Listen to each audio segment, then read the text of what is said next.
Oke, ya kita mulai acara webinar yang ke-7, Pak Ibu Handitolan yang berbahagia pada kesempatan hari ini. Pertama-tama izinkan saya terlebih dahulu mengaturkan panganjalimat Om Swastiastu, Assalamualaikum warahmatullahi wabarakatuh, Shalom, Namo Buddhaya, salam kebajikan untuk kita semua dan salam harmoni.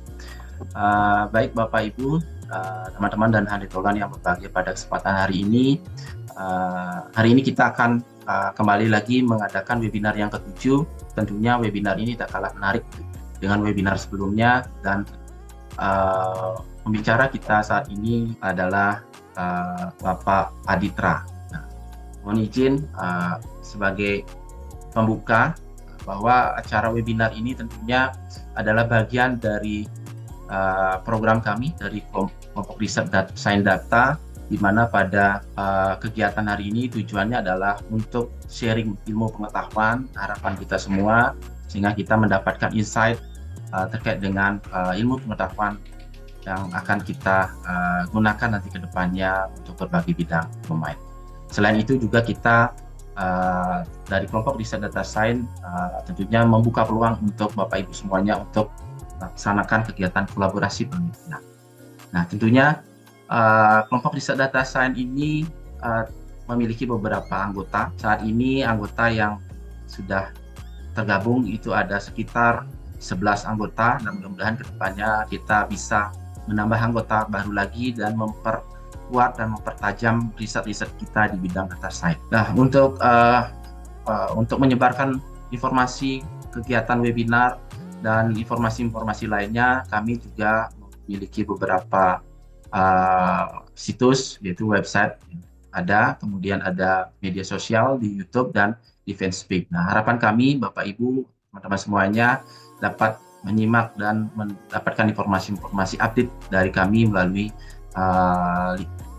pada channel-channel. Nah, Bapak Ibu dan teman-teman handitolan yang berbahagia pada kesempatan hari ini, kelompok riset data science berupaya untuk terus melaksanakan kolaborasi riset khususnya di bidang sains data. Beberapa riset-riset kami telah kami coba mapping, telah kami petakan, dan kami klasterisasi menjadi beberapa kategori. Yang pertama kategori collecting data, kemudian kategori exploratory data analysis, kemudian yang ketiga adalah feature engineering, kemudian keempat adalah predict dan forecasting, yang kelima adalah evaluation model, dan terakhir adalah knowledge visualization and representation. Nah, masing-masing kategori ini tentunya memiliki domain studi kasus yang berbeda-beda, baik dari sisi ekonomi, domain kasusnya, kemudian human behavior, public health, social environment, dan lain sebagainya. Nah, berkenaan dengan webinar hari ini, ya, dan pada webinar yang ke-7 ini kita akan mengundang pembicara kita, Bapak Aditra Pradjana. Beliau adalah permanent member di kelompok riset data science dan juga sedang menempuh studi S3. Semoga studinya bisa dilancarkan dan segera menuntaskan studinya dan kembali ke Undiksa untuk bisa mengimprovisasi, bisa meningkatkan kolaborasi penelitian di kelompok riset ini. Nah, untuk webinar hari ini tema yang dipilih adalah XA, mudah-mudahan tidak salah ucap nih, XA model. Ini sepertinya ini sangat novelty sekali ya. Ada model baru yang diciptakan oleh pembicara kita untuk personalisasi deteksi depresi pada pengguna media sosial. Nah, semoga pada webinar yang ke-7 ini kita mendapatkan pencerahan dari beliau, pembicara kita, dan banyak hal yang kita bisa dapatkan. Nah, beliau ini dosen di Undiksa dan juga sedang menempuh studi S3 di ITS dan segera kembali nanti menamatkan studi di ITS-nya dan kembali ke Undiksa. Tanpa perlu menyampaikan detail dari biografi beliau, mohon izin saya langsung mencoba memastikan apakah Pak Aditra sudah terhubung. Cek suaranya Pak Aditra. Terhubung, Li. Sudah stay dari tadi ya Pak Aditra. Terima kasih sudah webinarnya. Tanpa perlu saya persilakan Pak Aditra untuk memberikan kepada kita semua materi-materi yang akan disajikan. Untuk waktu dan kesempatan dipersilakan Pak. Terima kasih Pak Agus. Suara saya bisa terdengar dengan baik Pak Agus. Sangat merdu sekali Pak Adit. Ya, terima kasih. Ya, itu kata kembali ke Undiksanya udah 4 kali diulang-ulang itu. Saya jadi tertekan ya. Nah, itu sebagai motivasi karena saya menunggu kehadiran Pak Aditra ini. Siap, siap. Kontribusinya Amin, saya. amin, amin. Semoga Pak Agus. Baik, izin memulai Pak Agus. Oke. Selamat pagi, Bapak dan Ibu peserta. Yang saya hormati Bapak Agus Wirawan selaku Ketua ya, Koordinator Kelompok Riset Sains Data di Undiksa. Terima kasih sudah membuat kegiatan ini Pak Agus, dan berkali-kali saya apresiasi. Jadi melalui kegiatan ini saya kira teman-teman yang berkecimpung di dalam riset data sains bisa sharing lah, seperti tadi Gus D juga sudah memaparkan ide dan hasil risetnya gitu, dan juga mungkin ke depannya Pak Agus kalau boleh saran juga diundang ya stakeholder terkait ya, jadi bukan hanya kita sharing sesama peneliti, mungkin juga sebagai bentuk hilirisasi gitu ya Pak Agus ya. Jadi ya supaya ketemu, kadang-kadang multidisiplin kan, oh ternyata di bidang teknologi ada kayak gini gitu ya. Jadi ya bisa sebagai bentuk adopsi maupun pengembangan lebih lanjut. Terima kasih Pak Agus sudah mengundang ya, sudah memberikan kesempatan kepada saya. Kemudian yang saya hormati Bapak Ibu, rekan-rekan dosen, peneliti, baik itu dari dalam Undiksa, rekan-rekan saya dosen di Undiksa. Kalau tadi saya lihat Pak Kajur sepertinya hadir nih Pak Agus. Saya nggak tahu nih, ini mungkin sekalian progres Iya, S3-nya sudah progress kemana report. nih kayaknya. Iya, progress report tadi udah dicek nih sepertinya. Ada Pak Kajur kita hadir. Kajur, terus Korprodi S2 Ilkom udah dihadir Pak Made, wih luar biasa. Kemudian rekan-rekan dosen yang lain terima kasih, termasuk juga mungkin hadir rekan-rekan dosen, Bapak Ibu dosen, peneliti dari luar Undiksa, terima kasih sudah meluangkan waktu. Kalau dari nama saya lihat ada dari UTDI, terima kasih Bapak Ibu. Kemudian dari Udinus, Pak Sugi. Nah, kalau Pak Sugi ini rekan saya di ITS, doktor, alumni dari ITS. Terima kasih Pak Sugi sudah meluangkan waktu. Kebetulan juga beliau mirip Pak Agus dengan saya, risetnya cuma dengan data set yang domainnya berbeda gitu ya. Jadi kalau beliau itu kalau nggak salah dari raut wajah, dari tatapan mata, bahkan eye gaze gitu ya. Eye gaze untuk mendeteksi ini orang depresi apa enggak, gitu sederhananya lah. Terima kasih Pak Sugi, dan mungkin Bapak Ibu yang lain terima kasih banyak. Kemudian rekan-rekan mahasiswa terima kasih sudah join. Mohon izin pada kesempatan ini labelnya adalah sharing temuan Pak Agus dan mungkin tidak terlalu teknis banget saya sampaikan, karena harapan saya ada banyak hal yang bisa diskusikan, plus juga terkait pengembangan ke depannya seperti apa, membuka opportunity ke depannya gitu ya. Termasuk yang hadir di sini sepertinya Dokter Maestri juga hadir. Bu Dokter Nah, hadir juga karena katanya tertarik gitu ya. Nah, terima kasih Bu Dokter sudah hadir. Izin share screen Bapak Ibu, Pak Agus. oke. Silakan Pak Adit. Sepertinya belum Oh, belum. permissionnya belum diberikan ya. Mohon izin Pak Surya bisa diberikan. Ya, sudah. Terima kasih Pak Surya sudah mengizinkan untuk berbagi. Oh ya, sebelum lupa Pak Agus sama Pak Gusdi apa Dik Gusdi ya? Nggak tahu. Pak Gusdi gitu ya. Pak Gusdi itu tadi di chat saya share terkait tentang pemrosesan slang, atau tadi ya kalau istilahnya di NLP itu pemrosesan contraction. Jadi yang disingkat dipanjangkan gitu. Nah, itu mungkin bisa dipakai ya, Gusdi ya. Salah satu karena itu benar-benar berpengaruh, apalagi pakai TF-IDF kan. Jadi gimana tujuannya stemming itu kan sebenarnya supaya bentuk katanya sama, kemudian frekuensinya jadinya sama. Nah, kalau bisa diolah lagi, prediksi saya semakin bagus ini metodenya gitu mungkin Pak Agus ya.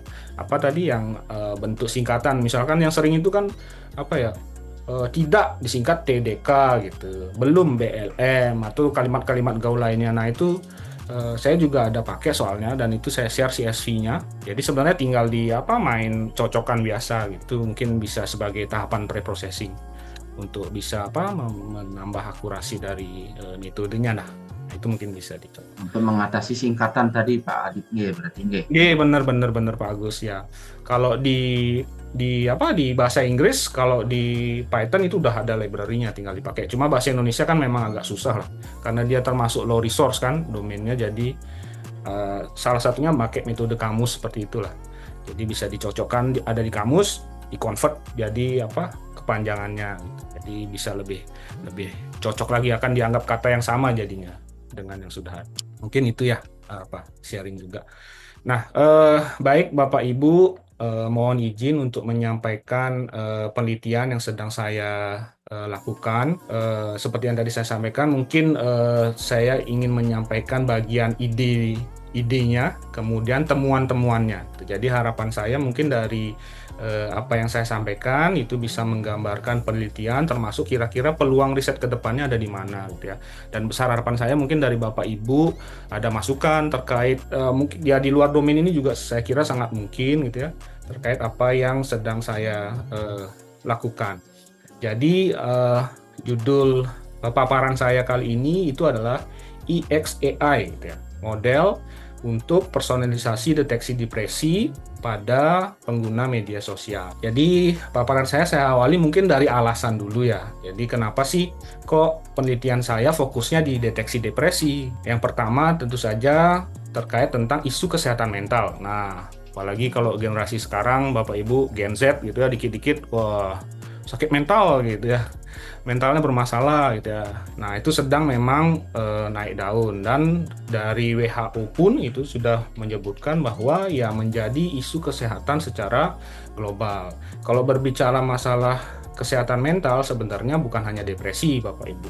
Jadi kalau di dunia psikologi, kalau berbicara kesehatan mental ada banyak jenisnya, yang sering itu bipolar, autis, schizofren, termasuk depresi.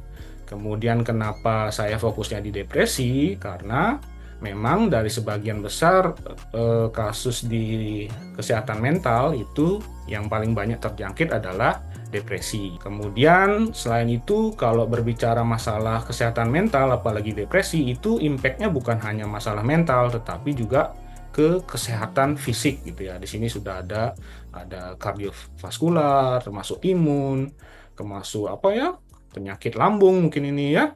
Makanya Bapak Ibu kalau depresi gitu ya, mau ujian, stres gitu, biasanya kan kadang-kadang kebelet pipis atau diare gitu, ada orang kayak gitu kan. Nah, itu ya salah satu pembuktian lah bahwa mental itu juga sangat berpengaruh ke kesehatan fisik. Kemudian ini strong association with suicide. Jadi sangat erat kaitannya dengan kasus-kasus bunuh diri Bapak Ibu. Minggu ini aja saya sudah baca 3 ya kasus bunuh diri di Bali Pak Agus. Ada yang terjun dari jembatan, wah serem-serem lah intinya. Dan kebanyakan itu ya memang kaitannya depresi gitu, masalah kesehatan mental gitu ya. Jadi ya karena tekanan dan sebagainya.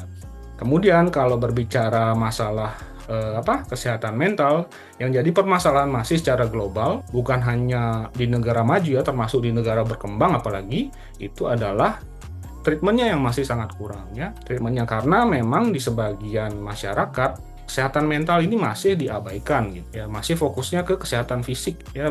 Makanya juga kenapa kok di setiap puskesmas itu ada psikolog, ada psikiater, ya mungkin karena ini gitu ya. Termasuk juga kaitannya dengan berbagai isu kesehatan mental yang lain seperti schizofren dan lain sebagainya. Nah, itu yang menjadi alasan kenapa kok saya ingin mengangkat isu deteksi depresi. Kemudian permasalahannya ada di mana kok sampai akhirnya saya membuat model yang sekarang saya teliti itu adalah ya ini sebenarnya sih permasalahan yang nyata gitu ya. Jadi yang seperti saya bilang tadi, treatmentnya karena petugasnya sedikit, kemudian juga memang dari sisi psikologi itu juga testingnya itu perlu yang susah gitu ya.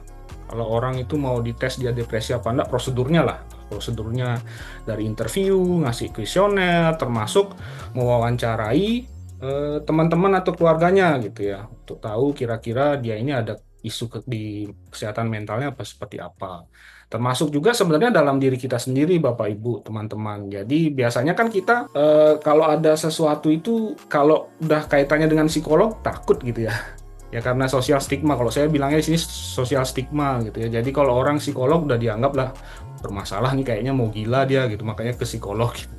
Nah, itu sosial stigma. Kemudian termasuk ya yang kedua, unaware. Jadi kita nggak sadar kita ini sedang depresi gitu. Jadi ya udah dianggap biasa aja gitu ya. Tapi ternyata ya kita sedang depresi. Makanya depresi itu sebenarnya ada tingkatannya ya. Paling sederhana kan ada yang rendah, itu sedang, sampai dengan yang berat depresi. Nah, itu yang menjadi problem sehingga muncullah keinginan peneliti-peneliti ya di bidang AI khususnya itu untuk membuat gimana caranya supaya deteksi depresinya itu otomatis ya.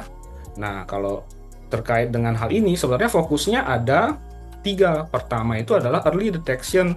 Jadi gimana kita bisa mendeteksi depresi itu lebih dini sebelum parah kan gitu ya. Mendeteksi depresi. Nah, jadi kenapa juga katanya deteksi? Jadi ya tujuannya bukan hanya ya. Jadi tujuannya untuk mengetahui kita ini depresi apa enggak gitu. Bukan tujuannya mengobati ya Bapak Ibu ya. Itu kan treatment arahnya mengobati, tapi ini ada tujuannya deteksi. Jadi yang pertama itu fokusnya adalah di early detection. Jadi bagaimana bisa mendeteksi depresi sedini mungkin gitu ya. Dengan otomatis gitu kembali lagi. Kemudian ya karena adanya perkembangan itu ya AI, kemudian Natural Language Processing (NLP), kemudian bidang Computer Vision dengan memanfaatkan teknologi Machine Learning, Deep Learning, dan Learning lainnya, itu ya sehingga ya dimungkinkan akhirnya untuk mendeteksi secara otomatis. Di samping itu juga karena ada peluang untuk melakukan deteksi secara intrusif maupun non-intrusif. Kalau intrusif itu kan perlu interaksi aktif dari pasien.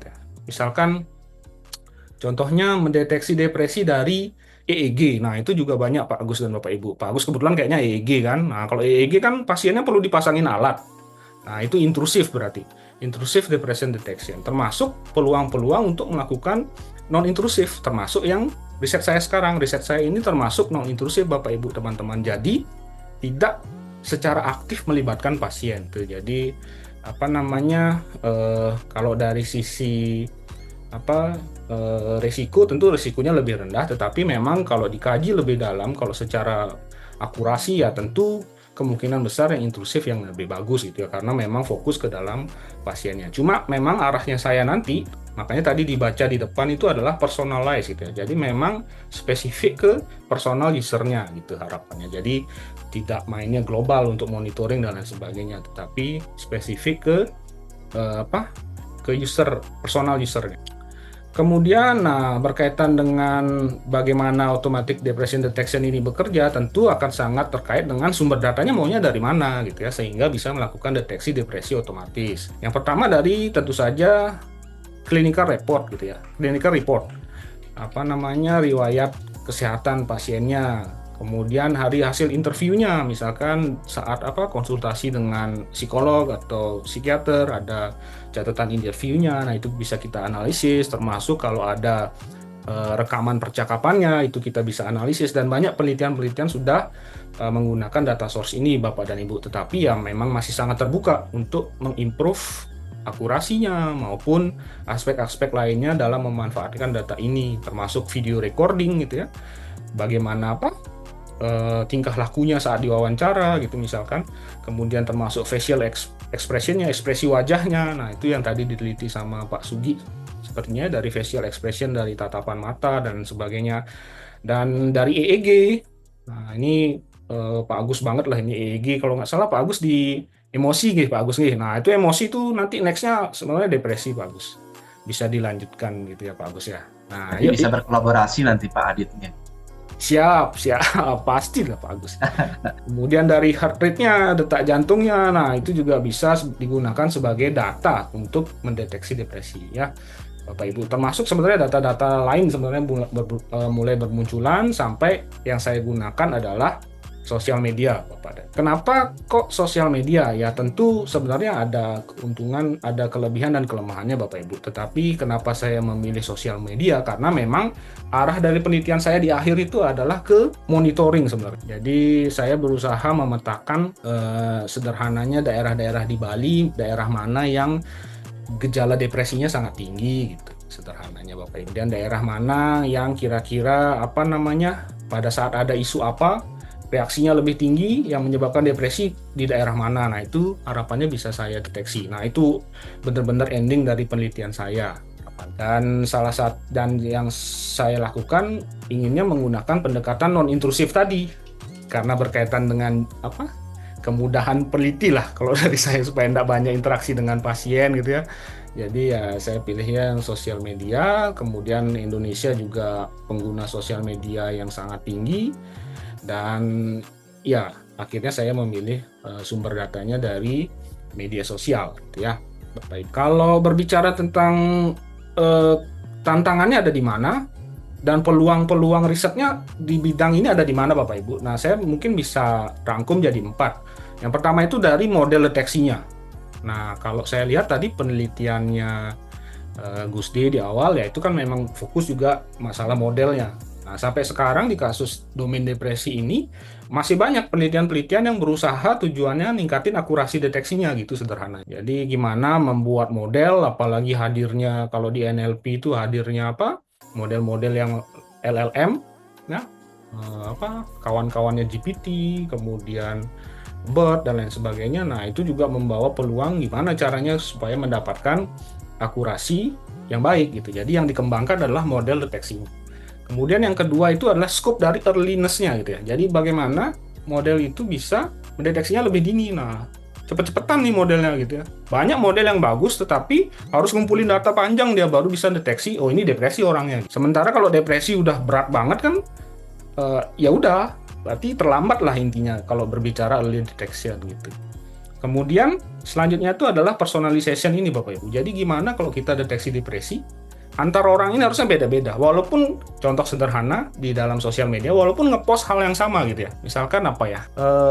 Anggaplah dalam saya sebel gitu ya. Saya sebel. Kalau yang ngomong saya sama Pak Agus Wirawan mungkin beda tendensinya. Karena ada faktor yang lain. Karena kan setiap orang itu unik gitu ya. Tendensinya beda saat membuat sebuah user posting misalkan kalau di sosial media. Itu personalization. Jadi gimana aspek dari keunikan masing-masing orang ini bisa masuk ke dalam data yang digunakan untuk melakukan deteksi depresi. Nah, yang terakhir ini adalah explainability. Ini yang sedang naik daun. Nah, metode saya X-nya itu sebenarnya adalah explainable. Jadi EXAI. Jadi X-nya itu adalah explainable. Sekarang model-model itu tidak hanya dituntut bisa menghasilkan hasil yang akurat, tetapi harus bisa memberikan reason di balik itu, Bapak Ibu. Jadi kebanyakan model di deep learning, machine learning itu kan black box sebenarnya, Bapak Ibu. Jadi begitu di-train, di-tes, udah keluar hasilnya, anggaplah apa. Deteksi kanker, oh ini ada kankernya. Nah, tetapi seharusnya kalau model yang sekarang dituntut itu adalah bisa menjelaskan gitu. Ini kenapa kok bisa dideteksi ada kanker gitu. Oh ternyata dari gambar titik ini seperti apa atau pixelnya ini seperti apa. Nah itu harus di-explain oleh modelnya. Jadi tidak bisa black box lagi. Nah model-model AI itu banyak arahnya ke XAI namanya. Nah itu yang juga menjadi fokus dari riset saya. Jadi begitu model saya bilang contoh Pak Agus depresi. Nah itu kan kalau nggak diisi penjelasan loh kok saya bisa depresi gitu. Nah, makanya di-explain, oh ternyata dari postingan yang ini, kalau di bidang saya, di penelitian saya sampai kepribadiannya Pak Agus, karena Pak Agus punya kepribadian yang introvert, tapi dia nge-tweetnya kayak gini, gitu. Atau dia nge-postingnya seperti ini, sehingga kemungkinan depresinya semakin tinggi. Nah, itu dijelaskan oleh model AI-nya. Jadi bukan hanya masalah decision, dia depresi apa, enggak depresi, gitu. Jadi ada aspek explainable-nya.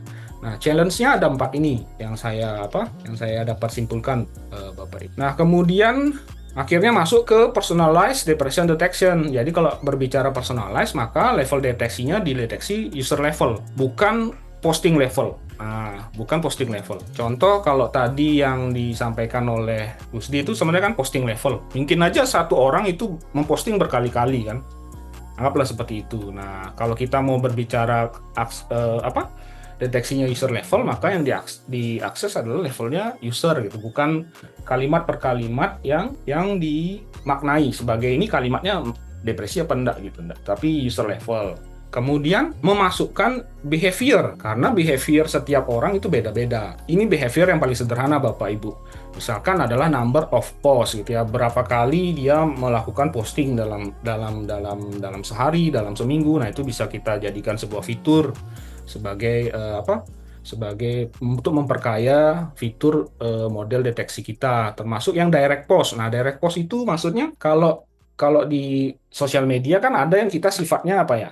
Merepost gitu ya Bapak Ibu ya. Jadi kita nge-quote posting orang. Nah, itu kan berarti bukan dari kita sendiri. Tetapi kalau ada yang unsur kata aku merasa sedih, berarti kan itu direct post. Jadi mewakili ada kata akunya gitu ya. Itu berarti mewakili apa yang kita rasakan, anggap seperti itu. Jadi direct post sama non direct post, kemudian termasuk posting time-nya. Jadi beberapa penelitian di depresi deteksi Bapak Ibu itu ternyata kalau posting malam sama posting siang itu bisa mengakibatkan perlakuan yang berbeda gitu. Akhirnya ada penelitian yang saya baca itu. Jadi postingan malam itu lebih beresiko dia itu depresi gitu, ada kesimpulannya.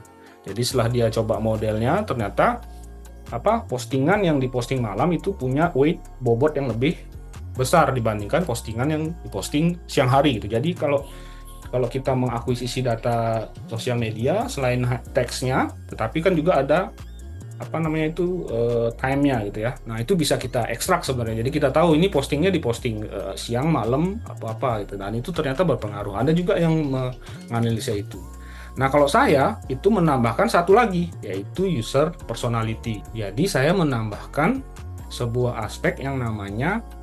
fitur yang namanya kepribadian pengguna dari sisi psikologi. Nah, kalau berbicara kepribadian pengguna dari sisi psikologi, nah ini sebenarnya teori psikologi banget, Bapak Ibu. Jadi biasanya psikolog kalau ngetes penerimaan karyawan gitu ya, penerimaan gitu termasuk untuk pada saat sebelum wawancara itu untuk yang depresi biasanya mereka menggunakan ini untuk mendapatkan model-model ini. Ada beberapa model, ada MBTI, ada Big Five atau Ocean dan sebagainya. Jadi intinya masing-masing model ini nanti akan dapat mewakili kepribadian penggunanya seperti apa gitu ya. Describe and classify human behavior. Ya, jadi kalau kita orang awam kan mungkin yang paling sering kan introvert, extrovert gitu ya mungkin Bapak Ibu ya. Nah itu sebenarnya masuk ke sini. Itu masuk di Big Five, masuk di MBTI, masuk atau apalagi ya biasanya yang kita anggap itu kepribadian orangnya. Sensitif gitu. Ini orangnya sensitifan ini gitu. Nah, itu sebenarnya ada di sini. Bapak Ibu cuma ada dalam indikator psikologinya. Ya, kalau nggak salah feeling gitu namanya kalau di sini. Jadi masing-masing model ini itu ada nama trait-nya gitu Bapak Ibu. Jadi masing-masing ini akan ada ternyata Pak Adit itu tipenya kalau di Ocean dia introvert, kemudian Ocean itu kan openness, conscientiousness gitu ya, extraversion, agreeableness, neuroticism gitu. Jadi ini masing-masing akan ada mewakili kepribadian dari seseorang gitu ya. MBTI juga ada MBTI, ada introvert, kemudian ada intuition, feeling, ya judging, perceiving. Nah, itu ada banyak Bapak Ibu. Nah, jadi intinya adalah ternyata kepribadian itu ternyata ada fitur yang bisa digunakan. Nah, itu kalau kita Pak Agus ya begitu dengar ini ada datanya nih, wah seneng, berarti bisa ditambahin ini gitu. Nah ternyata bisa diwakili gitu. Jadi bukan sesuatu yang abstrak gitu ya Bapak Ibu. Personality itu ternyata bisa diwakili dengan beberapa model kepribadian ini. Nah kalau di penelitian saya gunakan nomor 1 dan nomor 2 Bapak dan Ibu, yaitu Ocean dan MBTI. Nah, nanti sehingga sebenarnya membuka peluang untuk menggunakan yang model-model yang lain ini gitu ya. Jadi sederhananya model saya diganti personality-nya mungkin akan menyebabkan kenaikan gitu ya, kenaikan akurasi atau ya bisa dianalisis lah kira-kira kalau menggunakan tipe kepribadian yang lain akan seperti apa. Jadi ya peluang untuk riset ke depannya masih terbuka. Ini personality. Nah, kemudian penelitian saya mulai dengan bagaimana caranya saya bisa mendapatkan kepribadian orang dari konten sosial medianya gitu ya, entah teks entah image gitu ya, ataupun konten yang lain. Nah, makanya fokus penelitian awal saya itu adalah membuat ini automatic personality prediction from social media. Nah, ini juga termasuk ya kalau biasanya kan sentimen, terus emotion, topik gitu ya biasanya. Nah, ini saya dan ya sudah ada penelitian-penelitian yang lain itu mengajukan untuk bagaimana mendeteksi kepribadian dari sosial media, dari pengguna sosial media. Tapi saya tidak bahas secara detail Bapak Ibu. Nanti penelitian saya salah satunya, yang pertama itu saya menggunakan model berbasis transformer, namanya Indobird. Itu saya fine tuning. untuk mendeteksi kepribadian Big Five. Nah, ini yang tadi saya sampaikan. Jadi saya fokusnya pertama menggunakan personality Big Five untuk memprediksi kepribadian dari pengguna sosial media berbahasa Indonesia, itu Indonesian Social Media. Nah, ini sudah saya publikasi. Mungkin nanti saya sampaikan hasilnya Bapak Ibu, tetapi teknisnya Bapak Ibu nanti mungkin bisa dibaca lebih lanjut di penelitian saya ini, publikasi saya ini. Nah, ini sudah publikasi dan beruntung waktu itu dapat best paper. Selanjutnya, nah ini modelnya seperti ini Bapak Ibu, dan ini saya kira sederhana sekali modelnya. Jadi fokusnya waktu itu adalah saya menangkap peluang, ternyata belum ada nih yang pakai Indobird di kasus deteksi kepribadian gitu ya. Karena waktu itu fokus saya adalah gimana dapat model yang bagus gitu ya untuk mendeteksi kepribadian. Nah, akhirnya saya terapkan Indobird, saya terapkan di kasus deteksi kepribadian. Nah, ini adalah flowchart-nya. Kemudian ini adalah arsitekturnya. Jadi arsitektur dari Indobird. Indobird itu adalah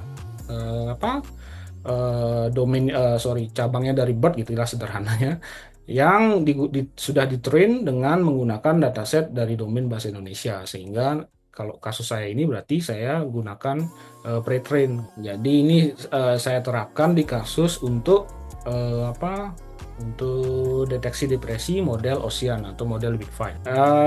Seperti itu, dan hasilnya bagus. Jadi nanti selengkapnya Bapak Ibu bisa di sini. Jadi intinya penelitian saya ini fokusnya adalah cari model dulu, model yang bagus untuk deteksi gitu ya. Dan model yang terkini itu yang menggunakan transformer variannya Bird, Indobird, XLNet. Nah, ini kemudian yang kedua, ini saya fokusnya di masalah ekstraksi fitur. Jadi gimana mendapatkan fitur yang kira-kira cocok digunakan untuk deteksi kepribadian dari data sosial media gitu. Nah, ini juga sudah terpublikasi di waktu itu di international conference. Nah, jadi fokusnya di sini Bapak Ibu itu pertama saya gunakan namanya metode query expansion ranking itu untuk feature selection. Jadi tujuannya ya fitur selection agar mendapatkan fitur-fitur yang benar-benar penting untuk memprediksi kepribadian kasusnya. Kemudian ini saya gunakan BLSTM. Nah, ini sejalan dengan tadi yang Pak Agus tangkap. Banyak yang menggunakan kalimat itu sebagai sebuah time series Pak Agus. Nah, itu makanya di sini saya pakainya BLSTM. Karena yang saya analisis itu bukan kata per kata, tetapi sebuah kesatuan utuh dari sebuah kalimat. Sehingga urutan itu sangat sangat berpengaruh, urutan kemunculannya, ordernya sangat berpengaruh. Kemudian Glovi ini adalah word embeddingnya. Jadi bentuk arsitekturnya seperti ini. Word embeddingnya kalau tadi Gus D pembicara awal kan pakainya TF-IDF. Nah, kalau saya mainnya di word embeddingnya Glovi, sehingga makna yang saya tangkap bukan hanya frekuensinya. Jadi yang saya dapat adalah makna semantik sama sintaktiknya gitu. Jadi bisa diukur lah kedekatan antar kalimat, katanya seperti apa gitu. Jadi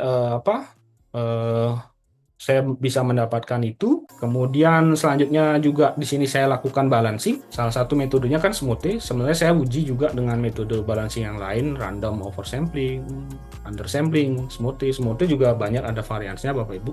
Saya pakai Smoothe di sini. Dan nah, ini hasilnya ternyata sangat jauh bisa meningkatkan performa dari metode-metode sebelumnya. Ini jadi fokusnya saya di sini adalah gimana dapat racikan untuk feature extraction, termasuk ya juga model. Dan kemudian untuk yang penelitian ini menggunakan yang MBTI gitu ya. Kalau tadi itu pakai yang personality tipe Ocean Big Five, kalau yang ini yang MBTI. Nah, jadi ini Bapak Ibu komponen-komponennya. Jadi extrovert, introvert. Jadi kita bisa deteksi orang itu dia extrovert apa introvert.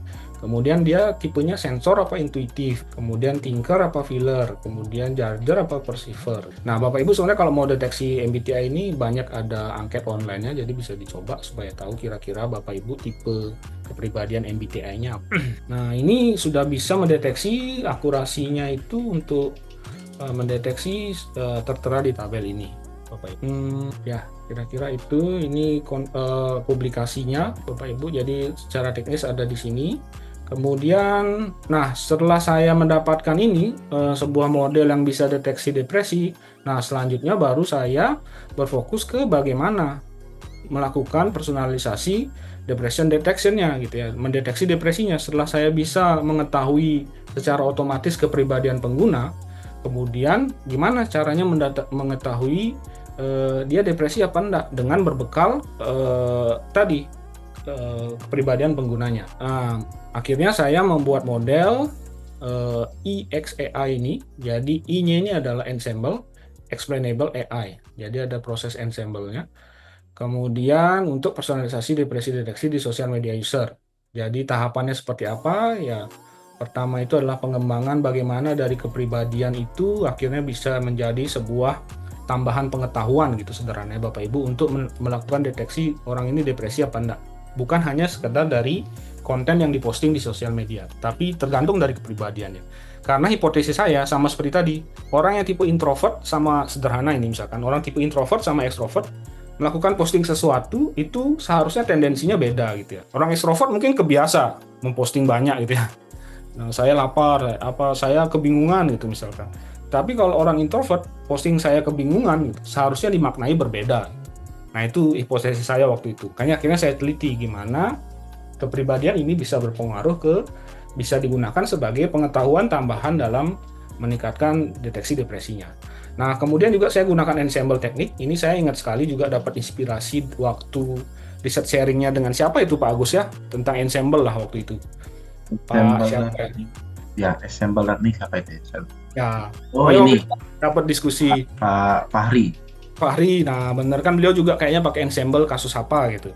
Nah, itu juga saya terapkan Pak Agus. Jadi saya juga kebetulan coba-coba di ensemble. Kemudian yang itu akhirnya saya terapkan. Tujuan ensemble itu ya tadi. Jadi gimana dari hasil deteksi depresi bagaimana dari deteksi kepribadian itu bisa dikaitkan dengan deteksi depresinya. Plus tambahan ini explainability-nya. Jadi bagaimana kepribadian ini mampu menjelaskan ini kok orangnya bisa jadi terdetek depresi, ini kok bisa tidak depresi. Nah, itu bisa dijelaskan gitu ya. Jadi termasuk tambahan penjelasan untuk hasil dari deteksinya.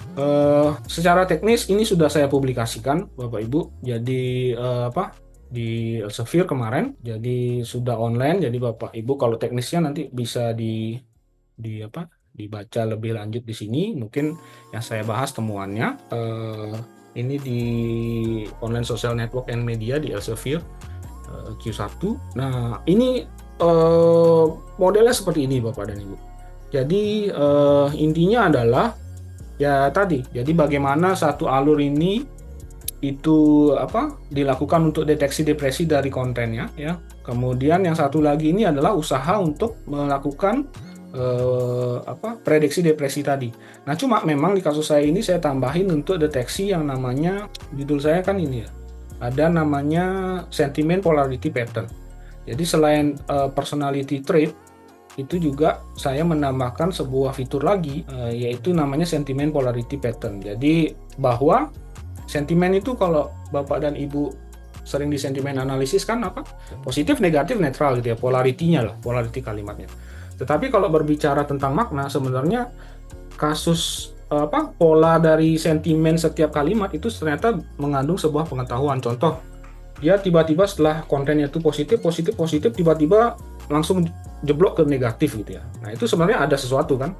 Jadi sebuah post itu positif, tiba-tiba negatif, kemudian ada polarity score-nya.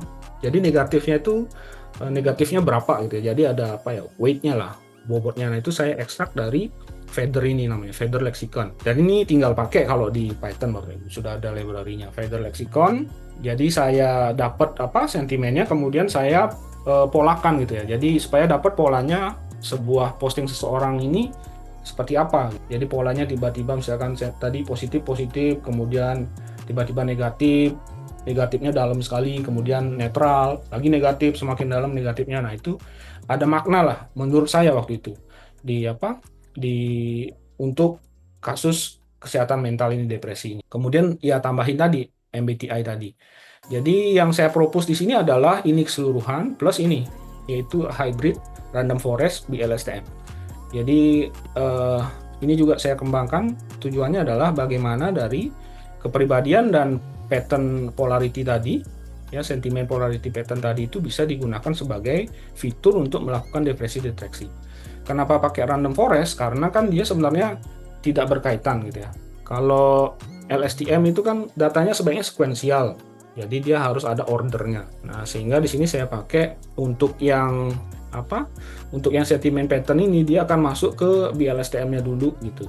Jadi supaya dapat makna dari urutan sentimen skornya gitu ya. Kemudian setelah itu baru masuk ke proses random forest-nya supaya bisa diperlakukan secara berbeda untuk melakukan deteksi depresi. Kemudian, nah ini hasilnya, temuannya Bapak Ibu. Jadi di sini saya menggunakan dua pendekatan untuk melakukan ensemble learning. Nah, di sini terakhir kali prosesnya kan ensemble learning. Nah, ini kalau berbicara ensemble itu kan banyak sekali prosesnya, metodenya Bapak Ibu ya, ada average, meta learner, ada voting, ada stacking, bagging, dan lain sebagainya. Ada banyak. Kemudian dari hasil penelitian saya yang paling optimal itu adalah antara average di rata-rata atau pakai meta learner. Meta learner berarti setelah digabung itu di learning lagi untuk menentukan weight dari masing-masing base learner ini. Jadi base learner ini ada dua. Oke, nah kemudian hasilnya seperti ini. Dan mungkin yang di tabel 8 ini saya membandingkan dengan state of the art dari model-model yang ada dalam kasus deteksi depresi, termasuk ini saran dari reviewernya, disuruh bandingin coba dengan ChatGPT gitu. Nah, akhirnya saya bandingin juga dengan ChatGPT. Waktu itu pakai GPT 3.5 ya, saya bandingin. Kemudian ini hasilnya memang tidak terlalu signifikan perbedaannya Bapak Ibu. Kalau Bapak dan Ibu nanti mungkin ke artikel saya, akhirnya saya uji statistik untuk menyatakan dia kira-kira signifikan apa enggak. Nah, jadi meningkat cuma tidak terlalu signifikan kalau dibandingkan dengan metode-metode yang pakai LLM seperti ini sebenarnya. Mistral ini kan 7 billion, ya ini 3 billion. Jadi model-model yang raksasa lah kalau di bidang NLP. Tapi saya bandingin walaupun berhasil unggul tidak terlalu beda, tetapi kalau secara signifikan dia signifikan. Tetapi yang juga saya unggulkan adalah bagaimana model saya yang kecil ini bisa mengungguli model-model yang lebih besar gitu sebenarnya. Dan ini yang di-highlight sama reviewernya lah. Jadi Bapak Ibu bisa lihat saya compare parameter size-nya gitu sama training time-nya. Itu saya bandingin gitu. Jadi sebenarnya sederhananya kesimpulan saya itu kalau memang mau meningkatkan akurasi saya menjadi lebih bagus lagi, ya udah tinggal diganti ini gitu. Ini tinggal diganti dengan si model raksasa tadi gitu. Kalau ini kan saya pakainya Robert gitu ya. Ini model yang cukup besar tetapi masih bisa lah di training dengan PC biasa. Nah, akhirnya saya bandingkan computational cost-nya dari top 6 modelnya. Kemudian nah ini case-nya, contoh case-nya Bapak dan Ibu, bagaimana saya berusaha menggambarkan fitur yang saya gunakan yaitu kepribadian dan sentiment polarity pattern itu mampu mendapatkan hasil depresi yang tepat gitu.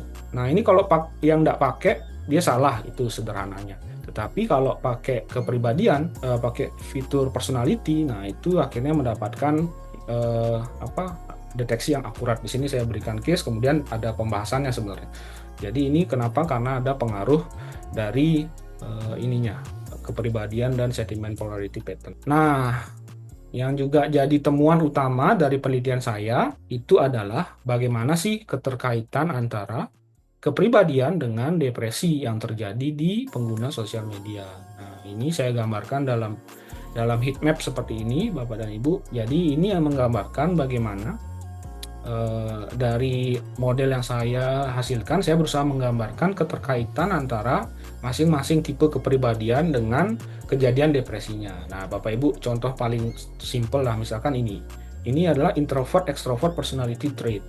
Jadi dari sini bisa dilihat bahwa orang dengan tingkat introvert itu peluang untuk mendapatkan depresinya itu lebih tinggi dibandingkan orang yang extrovert. Nah, ini kesimpulannya ada ya.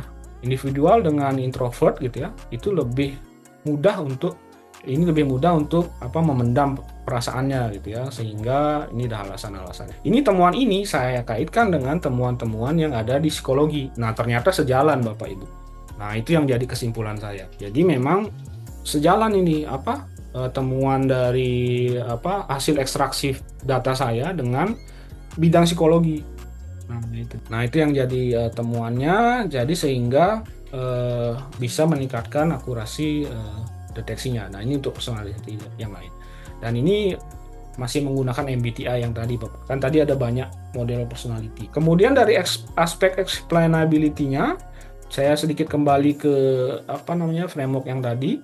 Nah, di akhir ini saya ada tambahkan LIME. LIME ini salah satu metode yang digunakan untuk bisa menjelaskan sebuah model-model yang basisnya adalah deep learning. Itu saya tambahkan ini plus, jadi LIME itu dia bisa menjelaskan yang bagian ini, plus saya tambahkan penjelasan dari sisi kepribadiannya. Jadi kepribadian mana sih yang mengakibatkan orang ini bisa terdeteksi dia berat, severe.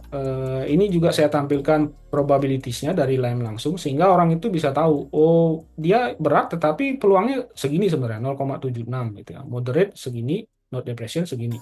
Kemudian mana sih kata-kata yang condong untuk membuat orang itu depresi berdasarkan deteksi ini gitu. Ini kata-katanya.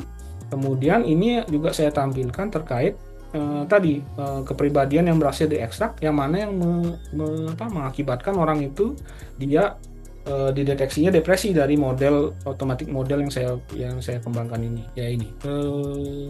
Jadi ini yang saya sampaikan sebagai aspek dari explainability-nya. Jadi kemampuan model saya untuk menjelaskan hasil deteksinya. Jadi bukan hanya dia depresi apa enggak, tetapi bisa munculin ini loh untuk menjelaskan kenapa kok dia terdeteksi dia depresi atau tidak. Kemudian dilanjutkan dengan ya ini untuk uji dari tingkat pemahaman explainability ini ya menggunakan angket Bapak Ibu. Ini mirip penelitian kalau di SI user experience ya. Jadi bagaimana dari gambaran ini kira-kira bisa menjelaskan apa enggak gitu sebenarnya. Jadi ada aspek understandability, usefulness, trustworthiness gitu ya. Kemudian dia informatif apa enggak, puas apa enggak. Nah, ini hasil. Jadi yang dibandingkan itu yang tanpa explanation ya. Jadi langsung hasil deteksi saja dibandingkan dengan yang saya propose yang ada explainable AI. Nah, jadi mungkin itu Bapak dan Ibu yang saya dapat sampaikan. Jadi tujuan saya tadi itu menyampaikan hasil temuan sama proses penelitian di bidang depression detection yang saya lakukan Bapak dan Ibu. Nah, mungkin untuk terkait teknis bisa kita nanti diskusikan lebih detail ataupun ya sudah saya publikasikan di paper-paper saya yang tadi saya sampaikan sebelumnya. Mungkin demikian Bapak dan Ibu dan Pak Agus, terima kasih. Mungkin untuk selanjutnya bisa ke sesi diskusi ya Pak Agus. Terima kasih. Baik, terima kasih Pak Aditra, luar biasa semuanya terkait dengan depresi. Memang disampaikan salah satu penyakit kronis saat ini bukan hanya jantung atau yang lainnya, tetapi sekarang adalah lebih ke psikis ya Pak Aditra ya. Itu yang menyebabkan urgensi dari penelitian ini. Dan memang sejalan juga dari beberapa kebijakan pemerintah sekarang kan sudah menyediakan psikologi di setiap puskesmas gitu ya untuk mengantisipasi. Nah, sejalan dengan itu tentunya risetnya Pak Aditra ini sangat inline dengan itu, upaya itu bagaimana early detection-nya ya. Sehingga antara kebijakan dan risetnya Pak Aditra ini sejalan dan tentunya berupaya untuk mendeteksi dini dari masyarakat yang mengalami depresi. Nah, sangat menarik baik dari sisi urgensi domain problemnya maupun dari riset problemnya sangat menarik sekali terkait dengan explainable-nya. Ternyata X itu explainable-nya ya AI gitu ya. Bagus. Jadi ada tambahan novelty di sana yang sangat menarik untuk dikuliti, dikupas tuntas pada webinar hari ini. Untuk bisa lebih intens, mari Bapak Ibu teman-teman semuanya bagi yang ingin bertanya atau ingin meng-highlight lebih dalam lagi terkait dengan penelitiannya Pak Aditra. Dipersilakan. Oke, baik Pak Sugianto. Dipersilakan Pak Sugi. Baik, selamat siang. Selamat siang Pak Sugi. Warahmatullahi wabarakatuh. Ya. Waalaikumsalam. Apa kabar Pak Adit? Baik Pak. Wah. Ya, terima kasih mungkin Pak. Ini Pak Adit ini teman lab saya di ITS Bapak Ibu. Beliau memang sangat rajin sekali. Walalala. Makasih sudah dipuji-puji Pak. Mana tadi Pak Kajur saya ini? Ya, ini kebetulan memang saya mungkin belum banyak diskusi dengan Pak Adit ya Pak Ibu. Tapi domain risetnya hampir sama terkait dengan deteksi depresi gitu. Hanya yang saya tuh fiturnya menggunakan facial, jadi ekspresi wajah gitu ya. Dari Pak Adit di apa tadi Pak Adit? Sosial media Dan fiturnya berbeda sekali. ya. Gini Pak Adit, kalau di dataset saya itu kan dia merupakan hasil dari ekstraksi video wawancara yang basisnya menggunakan kuesionernya PHQ ya Pak Adit. Ya, PHQ Nanti 9 8 masih 8 itu. masih 8. Iya. Dan di situ kan dia membagi kelasnya menjadi 5 kelas depresi. Nah, untuk yang Pak Adit ini pembagiannya memang hanya 3 kelas atau gimana? Atau memang dari basic pembagian kelasnya pakai apa ya Pak Adit ya? Iya. Siap. Oke, terima kasih Pak Adit. Ini share ilmu nih. Baik, terima kasih Pak Sugi. Nah, ini Pak Aditra memang teknis Pak, dari sebelum studi juga teknis orangnya. Jadi mudah-mudahan promotornya juga ikut bergabung di webinar ini sekalian di publik mungkin. Oke, silakan Pak Aditra. Oke, terima kasih Pak Sugi ya. Nah, Pak Sugi ini udah keduluan tamat nih. Kalau yang saya gunakan yang tadi itu Pak Sugi, kebetulan saya gunakannya itu adalah dataset dari penelitian sebelumnya. Jadi saya email lah intinya author sebelumnya, itu akhirnya saya dapatkan datasetnya, dan memang waktu itu fokusnya dia hanya melabelkannya jadi 3 ya, mengkategorikannya jadi 3, yaitu tidak depresi, sedang, dan berat. Nah, kemudian kalau saya baca dari teknis dokumentasinya, kenapa dia bisa mengkategorikan seperti itu? Karena dia punya, saya lupa namanya. Jadi ada sebuah kamus yang intinya adalah memetakan kata-kata mana yang berpengaruh ke sebuah kondisi depresi. Nah, kemudian akhirnya divalidasi oleh psikolog, akhirnya muncullah dataset saya seperti itu. Jadi sebenarnya dataset yang saya gunakan itu murni yang dianalisis adalah kata-katanya, susunan kata-kata kalimatnya. Nah, yang itu yang digunakan untuk melabeli akhirnya menjadi 3 itu, Pak. Itu sih Pak Sugi yang terkait datasetnya. Jadi dataset yang saya gunakan itu dataset penelitian sebelumnya. Jadi tidak saya akuisisi sendiri. Iya, Pak Adit. Terima kasih Pak Adit. Nah, cuma untuk dataset di penelitian saya Pak Sugi itu adalah yang jadi permasalahan waktu itu, karena kan dataset saya itu sebenarnya ada 2 jenis. Satu itu dataset depresi, satu itu adalah dataset kepribadian. Nah, akhirnya setelah berdiskusi dengan promotor, yang dia enggak apa-apa Pak Adit, nanti dibilang aja itu yang namanya domain adaptation. Jadi karena kan karakternya sama ini, sama-sama dari sosial media, Reddit, akhirnya enggak apa-apa. Jadi menggunakan 2 dataset yang di-training dengan model masing-masing, kemudian ya di akhirnya baru di-ensemble seperti itu.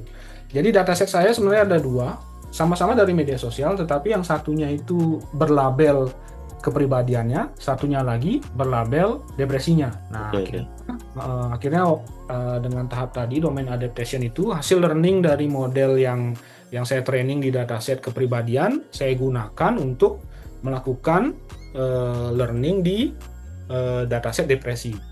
Itu Pak Sugi, kira-kira gambaran. Oke Pak Adit, ya mungkin bisa ini ya kolaborasi nanti kapan-kapan. Benar. Nah, makanya karena begitu saya ini berhasil, jadi ya enggak apa-apa, berarti bagus sekali Pak Adit. Jadi dari domainnya Pak Sugi tadi, ya enggak apa-apa kita lihat modelnya yang Pak Sugi hasilkan, itu sebenarnya sederhananya bisa dikombin. Nanti yang penting kalau di bayangan saya Pak Sugi ya, yang penting kita bisa ketahui sosial media orang yang sedang diwawancarai gitu sebenarnya. Jadi kita bisa dapatkan itu, kemudian kita punya data rekaman hasil interviewnya gitu ya, kuesionernya ya nggak apa-apa, itu jadinya pelengkap lagi. Gitu. Jadi untuk bisa menguatkan hasil deteksi depresinya. Ya, itu mungkin yang bisa kita pakai itu untuk media sosial YouTube itu Pak, kan banyak juga. Ya benar. Jadi facialnya dapat, ya kan? Benar. Kalimatnya dari apa yang dibicarakan juga bisa dapat. Ya benar ya. Benar Pak Sugi. Nah, itu dari media sosialnya juga tentu nanti akan pendekatannya beda lagi gitu. Tadi YouTube benar, jadi dari ada transkrip pembicaraannya gitu ya Pak Sugi, dari Iya betul. voice to text-nya, itu Voice to bisa text-nya ya. bisa lagi. Ya Pak Adit, terima kasih Pak Adit, luar biasa, Mbak satu Tuti. hebat. Iya. Ya, terima kasih Pak Adit. Baik, terima kasih Pak Sugi. Ternyata dengan webinar ini bisa mudah-mudahan terjalin komunikasi untuk kolaborasi berikutnya. Pak, kalau tidak salah Pak Sugi ini dari Udindes nggak Pak? Semoga nanti kita bisa keep in touch melalui Pak Iya, Adit. Pak. Ditra bisa kolaborasi riset ke depannya, karena riset S3 adalah mengawali sebuah riset Pak Mek. Nah, riset dilanjutkan nanti setelah S3 sebenarnya. Mudah-mudahan ini melalui media webinar ini kita bisa membuka peluang-peluang itu Pak. Ya, amin, amin. Menarik sekali.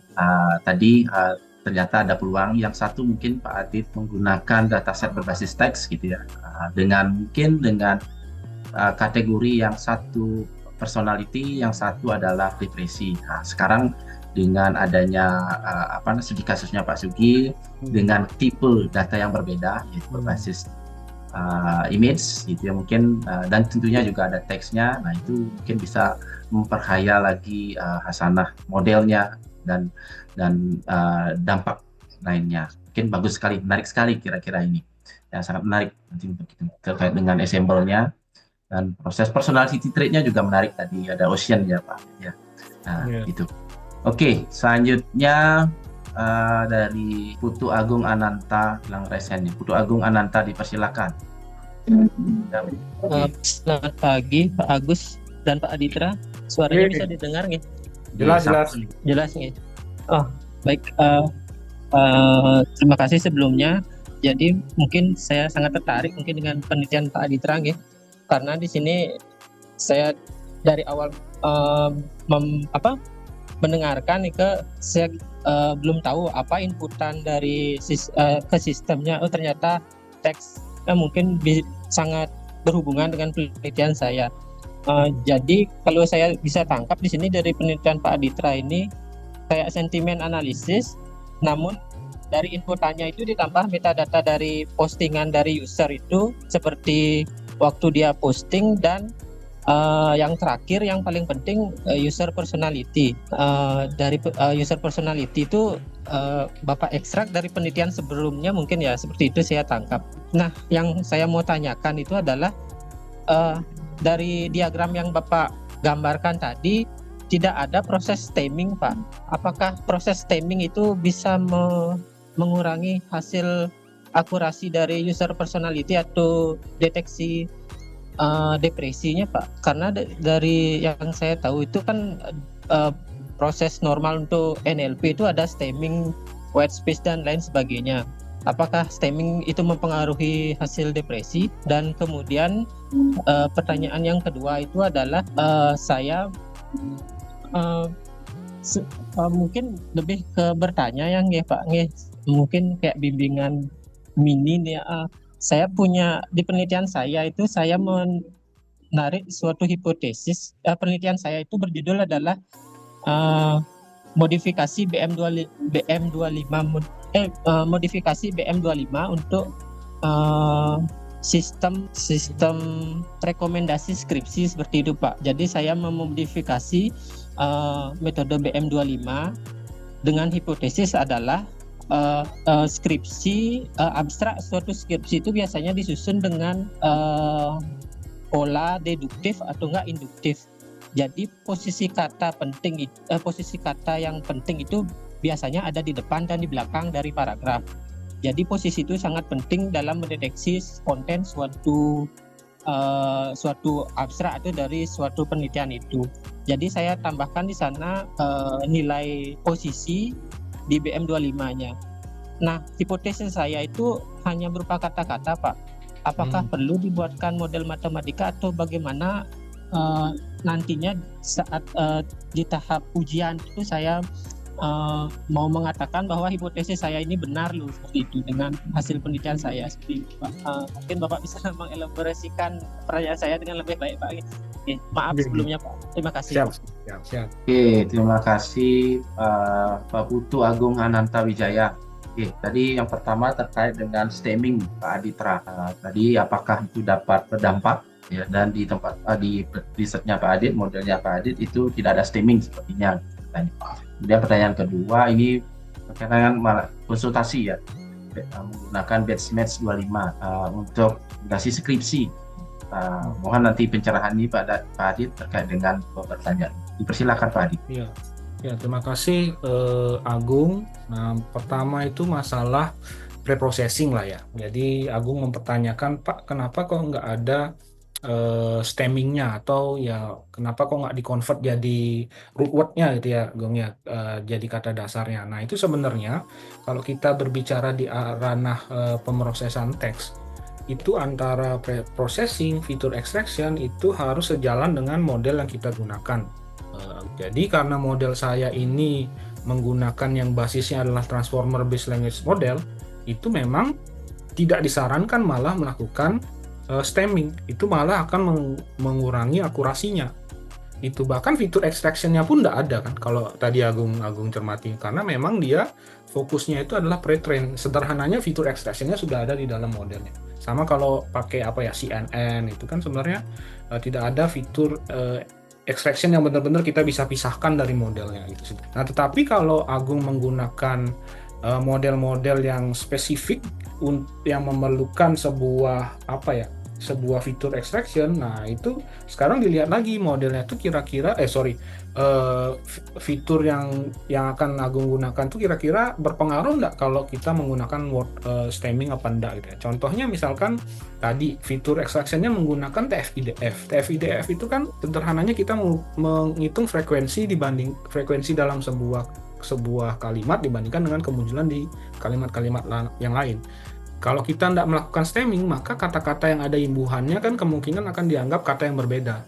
Nah, makanya akhirnya dilakukan stemming supaya dianggap kata yang sama. Nah, itu kalau menggunakan TF-IDF. Tetapi kalau kita menggunakan word embedding yang lain, misalkan word to fact atau fast text atau glossy, nah itu beda lagi. Itu juga tidak dianjurkan untuk melakukan stemming.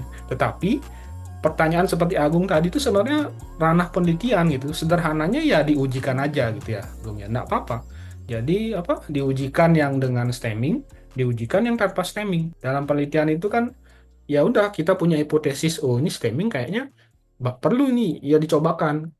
Dibandingkan dengan yang tidak ada stemmingnya, termasuk stop word removal. Kalau di kasus saya itu tidak dianjurkan untuk menghilangkan kata-kata hubung tadi, and, or gitu ya, karena dia menggunakan tadi transformer based language model tadi, karena dia ada maknanya sebagai makna sebuah kalimat. Tadi Pak Agus sudah dapat memberikan ilustrasi lah gimana kalimatnya bisa jadi akan berubah kalau tidak ada kata-kata hubungnya maupun kata-kata awalan ataupun akhirannya. Nah, jadi saran saya kalau memang Agung itu mau mencoba, ya dicobakan aja Gung. Jadi ditambahin stemming sama dihilangkan stemmingnya. Diamati hasilnya terhadap hasil hasil akhirnya seperti apa gitu ya, tergantung domainnya. Nah, nanti dari sana akan jadi analisa baru jadinya. Jadi memperkaya bahasan dari penelitiannya Agung gitu. Makanya kan ada namanya studi ablasi ya. Studi ablasi kan dihilangkan satu-satu fiturnya gitu sederhananya. Nggak apa-apa, preprocessing juga digitukan gitu ya. Contoh tadi contraction ya, menangani contraction. Kayak tadi kan singkatan-singkatan. Coba ditambahkan, coba dihilangkan gitu ya. Kira-kira dampaknya seperti apa. Jadi sebenarnya preprocessing itu tidak perlu kita tetapkan di awal, nggak apa-apa. Tetapi di akhir harus ada kesimpulannya. Oh, ternyata preprocessing yang bagus untuk sebuah kalimat dari data ini dengan karakteristik seperti ini adalah ini gitu. Yang cocok untuk modelnya apa gitu. Makanya kalau dalam kasus teks itu text processing itu bisa jadi sebuah novelty baru sebenarnya, karena kan tergantung dari domainnya apa gitu ya. Contoh media sosial itu menangani emoji. Nah, menangani emoji, ada peneliti yang emojinya itu dibuang, ada peneliti yang emojinya itu dijadikan teks. Nah, itu kayak gimana? Ada yang diekstrak emojinya, jadi emojinya dihitung frekuensi kemunculannya gitu, tidak di-embed dalam kalimatnya. Itu beda lagi treatmentnya. Nah, itu akan menjadi bahasan tersendiri sebenarnya kalau kasusnya menggunakan data teks tadi itu sih kalau terkait kenapa kok karena memang model yang saya gunakan tidak perlu kayak gitu. Jadi malah kalau digunakan malah mengacaukan hasilnya gitu. Dia masih bisa memproses yang tanpa stemming gitu. Tetapi kalau tadi misalkan pakainya TF-IDF Nah, itu memang harus di stemming untuk supaya yang tadi, kalau tujuannya kita menyamakan antara kata makan sama dimakan gitu ya. Kalau nggak ada stemmingnya kan dimakan dianggap kata yang berbeda dengan makan. Nah, makanya di stemming dia supaya frekuensinya bisa bertambah gitu ya. Hitung-hitungannya bener lah itu untuk kata makan. Nah, kembali lagi sih itu ya, Gung. Tergantung dari tadi pipelining dari ekstraksi fiturnya apa gitu ya.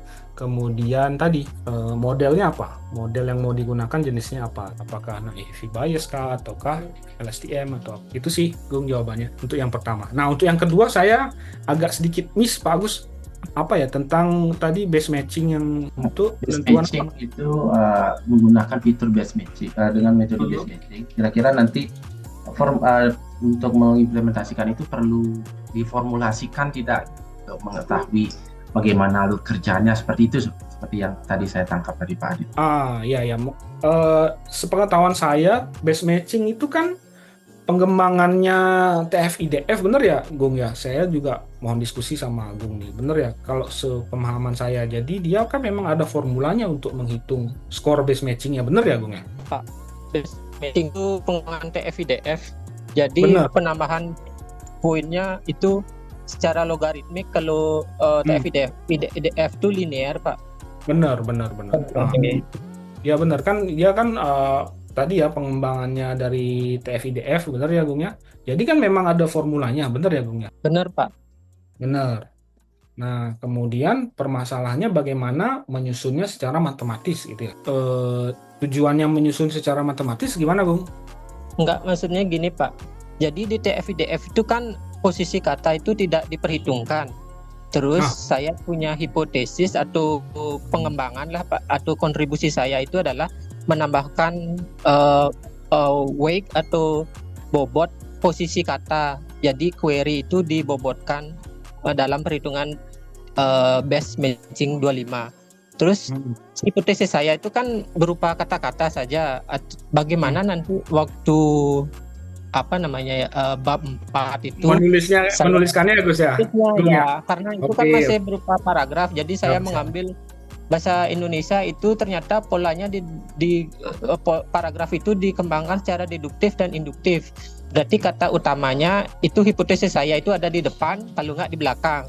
Kalau ada di depan dan di belakang itu lebih bagus, itu lebih besar poinnya. Jadi itu akan direkomendasikan atau relevan dengan query yang dimasukkan oleh pengguna. Seperti itu sih hipotesis saya Pak. Tapi saya bingung nanti, bukan bingung ya, saya belum ada gambaran bagaimana menuliskannya itu atau secara sistematis atau secara matematisnya, seperti itu Pak. Siap. Nah, kalau di bayangan saya ya Gung ya, ini sebatas ide jadinya. Jadi saya karena enggak terbayang banget matematisnya si base matching BM itu seperti apa wujudnya ya Gung ya. Kalau TF-IDF kan TF dikali IDF, IDF-nya log apa per apa gitu, saya juga lupa rumusnya. Yang jelas kalau mainnya ada weight, tentu kan weight-nya itu dikalikan dengan bobot TF apa IDF-nya kan gitu ya Gung ya. Kemudian kalau kita mainnya kalimat, kalau TF-IDF itu kan mainnya sigma, ya udah nanti weight-nya dikasih weight kata berapa gitu. Kemudian nanti Agung bisa jelasin aja di bawahnya bahwa WI itu reverse to apa atau maknanya apa gitu. Itu cara yang pertama. Cara yang kedua juga yang bisa Agung akomodasi, kalau memang Agung bisa menceritakan dalam kata-kata saja, dibuat dalam pseudocode saja Gung. Jadi diceritakan ini ada algoritma untuk modified base matching gitu ya, berdasarkan apa yang Agung hipotesiskan. Dituliskan rumusnya, jadi buatin aja function gitu misalkan. Def functionnya apa, dijelaskan bahwa W ini sama dengan apa gitu. Terus cara menghitungnya gimana, tapi dalam bentuk supaya kesannya lebih matematis gitu mungkin ya Gung ya, dalam bentuk pseudocode gitu, dijelaskan itunya. Itu saran saya kedua ya Gung ya. Nah, saran saya ketiga, setelah Agung buat secara kata-kata, minta tolonglah sama ChatGPT gitu mungkin. Jadi bisa langsung diturunkan rumusnya tetapi divalidasi gitu. Karena kan kadang-kadang GPT itu benar-benar membantu kita dalam tadi yang kita nggak bisa tuangkan susunan persamaannya, jadi persamaan itu sangat bisa dibantu oleh ChatGPT gitu ya, ataupun variannya. Itu saran dari saya, tapi harus divalidasi gitu. Maksudnya ini benar nggak secara kalau kita coba dikalkulasi formula matematisnya ini benar nggak gitu. Tapi untuk supaya jadi bentuk gambaran, saran saya ada dua itu sebenarnya. Pertama itu dicobakan weight-nya sebagai sebuah variabel baru dikalikan dengan persamaan dari base matching-nya. Kemudian weight-nya di sigma berarti karena per setiap kata gitu ya. Dari 1 sampai jumlah katanya berapa gitu. Kemudian yang kedua itu disusun dalam bentuk algoritma gitu ya. Pseudocode. Nah, itu bisa coba Agus lihat caranya menuangkan di tesisnya seperti apa atau deskripsinya seperti apa. Nah, itu kalau pseudocode kan ya berupa matematis, tetapi matematis yang masih bisa ada kalimat yang bisa dijelaskan lah.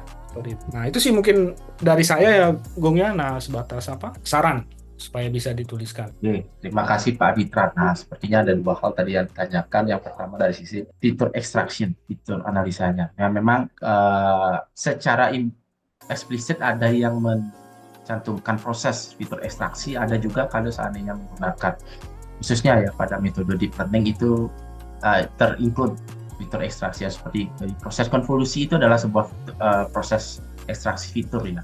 Kalau di LSTM juga sama. LSTM di proses long short term-nya juga itu adalah sebuah ekstraksi fitur. Nah, sekarang kita mencoba menggunakan pendekatan yang konvensional dengan proses ekstraksi fitur terpisah maupun ekstraksi fitur yang mungkin include dengan metode klasifikasi. Nah, itu arah risetnya cukup menarik, nanti bisa diterapkan. Ya, memang untuk memastikan mana yang terbaik, karena penelitian adalah bisnya adalah eksperimen, tentunya perlu adanya sebuah eksperimen. Nah, tadi Pak Aditra juga sudah melakukan beberapa step eksperimen ya. Studi ablasinya juga sudah dilakukan gitu ya. Beberapa coba kombinasi metode, beberapa tadi yang pembicara Gusti juga melakukan beberapa studi ablasi terkait. Tujuannya adalah untuk memastikan based on eksperimen itu mana yang terbaik, karena untuk sebuah penelitian untuk menghasilkan sebuah kesimpulan, karena ini penelitian kuantitatif biasanya ya, itu harus dibuktikan. Ya, tentunya pembuktiannya tidak hanya berupa angka, tapi ada makna di balik angka gitu katanya ya. Kalau di DUPSA itu ada dua pakar ya. Ada pakar kualitatif dan ada pakar kuantitatif gitu ya. Kalau pakar kuantitatif Prof. Dantes, ya. Kalau pakar kualitatif Prof. Bawo itu. Jadi dua aliran ini sangat-sangat kuat sekali. Jadi ada makna di balik angka dan ada angka di balik makna. Itu dua hal yang sangat-sangat penting untuk dikaji. Nah, berkaitan dengan itu tentunya mungkin tadi Pak Putu Agung Ananta ini untuk menjelaskan makna di balik angka, akurasi, performa model itu tentunya harus dijabarkan. Bagaimana penjabarannya? Mungkin tadi yang disampaikan Pak Aditra ya diformulasikan baik itu dalam formula matematis maupun dalam bentuk algoritma pseudocode-nya. Itu untuk membuktikan bahwa metode ini unggul karena apa? Karena proses X kah ada di dalamnya, ada proses X, Y lah ada dalamnya. Itu bisa dieksplanasikan mungkin begitu Ananta kira-kira. Sehingga penting itu untuk menjelaskan makna di balik angka, akurasi itu apa, kenapa itu bisa meningkat akurasinya. Oh, karena ada step ini di dalam algoritma ini, ada proses ini dalam algoritma itu gitu ya. Nah, itu mungkin bisa menjadi sebuah insight mungkin Ananta terkait dengan pertanyaan tadi. Semoga terjawab, kalau belum bisa ditanyakan. Ya, terima kasih atas tanggapannya Pak Agus dan Pak Aditra. Mungkin kedepannya bisa saya bimbingan tipis-tipis nih sama Pak Aditra. Oh, nah, gimana Pak Aditra? Nanti di-share Pak ya kontak-kontaknya. Oh, siap. Nah, oke. Itu di emailnya sudah disajikan tadi ya Pak Aditra ya. Kakak kelas saya. Ya, oke. Kakak kelas di Infom gitu. Tak bantuannya Kak. Oh iya ya, Gung ya. Wah, ya. Ya. Siap Gung. Ya. Kasih. Diskusi ya lagi. Oke, baik. Kira-kira seperti itu. Kira-kira ada penanya atau peserta lain yang ingin meng-highlight dari pemaparan materi dari Pak Aditra, dipersilakan ya. Kira-kira.